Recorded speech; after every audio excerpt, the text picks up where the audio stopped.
My name is Mark Caldwell. I'm an executive producer at Midway in our San Diego studio. My name's Brian Eddy, and I'm the executive producer and director at Midway Games. We develop games for the PlayStation 3 to 360. So in order to maximize the gamers that can play the games that we make, we also do the PC version. Stranglehold was born from a movie that John Woo created called Hard Boiled.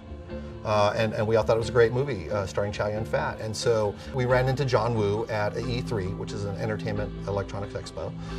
And they started talking about the possibility of doing a sequel to Hard Boiled. And John Woo was really interested in getting into gaming, and that's kind of how it was started. Definitely the goal going into it was to make a cinematic presentation, to make you feel like you're playing a John Woo movie, basically. Trying to make a game realistic and make the moments fun is it's a lot of R&D. It's a lot of iteration, it's a lot of back and forth, a lot of trying different things to see what works and what doesn't work. And the first thing I do is to contact my partners like AMD and ATI and ask them for what they think the recommended hardware should be. At the time we were doing Stranglehold, the top of the line cards that ATI had were the 1900s and the 1950s. And the game itself supported maybe a 1600.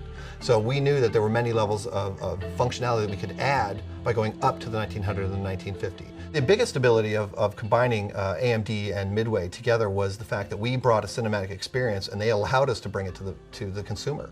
Without AMD's help, we would have struggled, we would have supported a lower video card.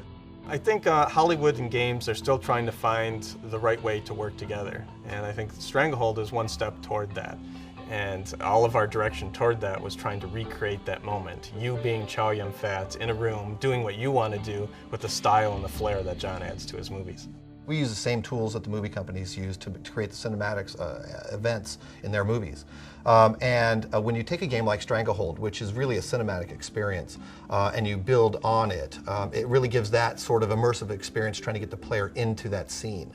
I think one of the best things about Stranglehold and playing it is that it really makes you feel like a badass. You can run up a banister, jump to a chandelier, go into slow motion with a shotgun and blow guys away, all while the whole room explodes around you. I think we really know that we hit upon something when we had the John Woo fans telling us that, yeah man, you guys nailed it, this is just like playing a John Woo movie. And that's really felt good to us. That's what we wanted to hear, that's what we set out to achieve. It would have been really difficult without AMD to do the game. Just the support that they provided to keep us moving along and not have problems along the way really helped us make the game. Our relationship with AMD is great. I mean, I can't tell you how great it is to have a resource who is really interested in helping you get your product optimized and functioning properly for that platform. So it's a constant collaborative relationship that we use going forward, and we just don't see any reason not to have that. I mean, it's just a benefit on every level. I think everything going forward now, we want to make sure that we're in tune with AMD and ATI and making sure that we're pushing it to the limits.